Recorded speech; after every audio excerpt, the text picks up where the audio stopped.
welcome to my channel. Before starting the video, please go ahead and hit the subscribe button and give this video a like up. The Voice wraps blind auditions with a 4-chair turn, a redemption arc, and a Michael Bublé serenade. All 4 teams are now full on The Voice, and this year's blind auditions ended in style. Gwen Stefani, Michael Bublé, Snoop Dogg, and Reba McEntire rounded out their teams on the Thursday, October 15 episode of the hit NBC competition series, recruiting their final selections in one last round of auditions. Notable picks included Cassidy Lee, who previously auditioned unsuccessfully for season 18, Jose Luis, whose take on an Olivia Rodrigo hit earned him a 4-chair turn, and Aaliyah Kalen, who nailed an emotional ballad. Lee, 28, was disappointed when no chairs turned for her during season 18 in 2020. But she returned with a rocking, raspy take on You're No Good, which earned her a spot on Team Michael. As I was watching you, I was thinking a couple things. First, I was thinking, thank you, Jesus, that these coaches touch their buttons so many times they're not going to do it again. Because I hear something in your voice that is unique, Bublé told Lee. It's really feminine, but at the same time, you've got this rocking growl that I was like, oof. Luis, meanwhile, caught the attention of all 4 coaches with Traitor by Rodrigo, but ultimately went with Team Gwen. You're so beautiful, he told the Purple Irises singer as he went in for a hug and completed her team. Luis, who is from Puerto Rico, said his native territory has evolved slowly, and he's often felt out of place in the more masculine culture. There's still a lot of like, if you're a man, you have to be this way, he said. But I love fashion and arts and performance, so I felt like an outcast for most of my life. But I think that music created a space for me to feel welcomed. I aspire to make an impact, and I want to be a pop artist like Lady Gaga. Later in the show, contestant Kalen, 23, also wowed the coaches with Tamar Braxton's Love and War, prompting button pushes from McEntire, Snoop, and Bublé. This show is called The Voice, right? So we're looking for a voice. But it's not just about having a voice, said Bublé. It's about you having the ability to come out here and just have light shine out of you. I wish I could sing like you. I would win this competition, I think. Though she called it possibly the hardest decision she'd ever made, Kalen opted to be on Team Michael, which filled the final open spot on the Stars team. Kalen joining the team had Bublé feeling good. Really good. So good, in fact, that he got up and serenaded the crowd with a few lines of Feeling Good. This is a big moment for me because in my first season, my team is full, he said before singing, and I'm feeling good. Was that too much? He asked after, to which Stephanie insisted. No, that wasn't enough, Snoop added before leading a Bublé chant. For Kalen, the emotional audition marked a special moment following the 2021 loss of her mother, who'd long been a pillar of support. Even though my mother is not here, she is here in spirit. I know it would mean a lot to her that I continued healing through my art and my craft, Kalen said. This has been truly a blessing. I'm just really excited. As the bright lights of the Voice stage dimmed and the final contestant took their spot on the iconic platform, the end of the blind auditions promised one more night of show-stopping moments. For many, this season had already delivered memorable voices, emotional stories, and unexpected twists. But no one could have predicted that the finale of the blind auditions would be packed with a 4-chair turn, an unexpected redemption arc, and a surprising Michael Bublé serenade that would leave everyone on the edge of their seats. The build-up to the big night, the blind auditions, a fan-favorite portion of The Voice, are always a whirlwind of emotions and musical prowess. Contestants sing their hearts out with the hope that one of the celebrity coaches, often superstars themselves, will be captivated enough by their voice to hit the button, swivel their chair, and fight for them to join their team.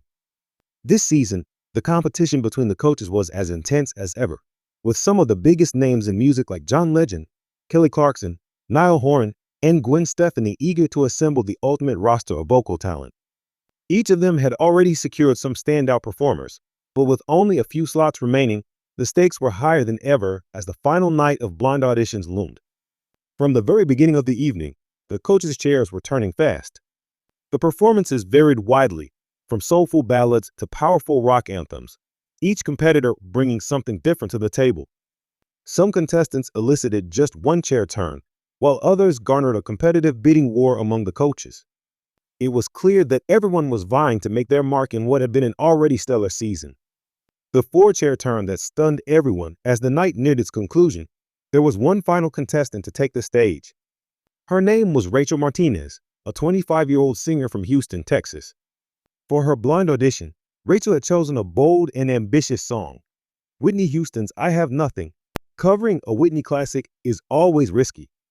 It requires a powerhouse voice, flawless control, and the ability to bring something fresh to a song that millions of people know and love. From the very first note, it was clear that Rachel was something special.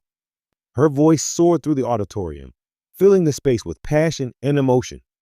Within seconds, Gwen Stefani and Niall Horan both slammed their buttons, spinning around in amazement. John Legend wasn't far behind, and Kelly Clarkson, perhaps the most familiar with this genre, paused for only a brief moment before completing the four-chair turn. The coaches were visibly stunned. As Rachel hit the high notes, sustaining the kind of control and power that rivaled Houston herself, the studio audience roared with approval. When she finished her performance, the entire panel stood in applause, leaving Rachel tearful and overwhelmed on stage. Now, the real battle began. Each coach took their turn making their pitch. Gwen praised Rachel's unique tone and offered to help her hone her sound. Niall focused on the emotion she had poured into the song, calling her a rare storyteller. John Legend admired her technical skills and promised to help her perfect her craft, while Kelly Clarkson, who had sung with Whitney Houston herself, emphasized how much potential Rachel had to win the entire competition. It was clear that Rachel had her pick of the best. But Rachel had been dreaming of this moment for years, and while all the coaches were tempting, she ultimately made her decision based on who she felt could best help her grow into a true artist. With a smile and a sigh of relief, she made her choice Team Kelly. The room exploded in excitement, and it was clear that Rachel would be one to watch as the competition progressed. A redemption arc that hit all the right notes. While Rachel's performance was the standout moment of the night, there was another story brewing beneath the surface. One of the earlier contestants, a young man named Jason Thomas, had auditioned earlier in the season but failed to turn any chairs. A country singer with a heartfelt twang, Jason had been devastated when none of the coaches chose him during his first performance. However, the producers of The Voice saw something in Jason and invited him back for a second chance, a rare opportunity that doesn't happen often. This time, Jason came to the stage with a different mindset.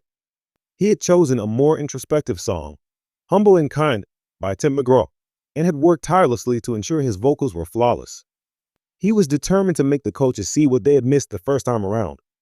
As he began to sing, there was a noticeable difference in his delivery. Jason wasn't just singing, he was pouring his heart into every lyric, connecting with the song in a way that resonated with everyone in the room. The coaches listened intently, and just when it seemed like no one would turn their chair again, Gwen Stefani pressed her button at the very last moment, bringing Jason to tears. Gwen, known for her eclectic tastes, praised Jason for his perseverance and growth. She told him that she saw something unique in him, and that sometimes the best artists are those who take their time to fully develop. Jason's redemption arc became an emotional highlight of the night, showing that sometimes second chances are all you need to succeed. The Michael Bublé serenade, an unexpected twist, as if the night hadn't already delivered enough surprises. There was one more unexpected moment in store. During a brief break between performances,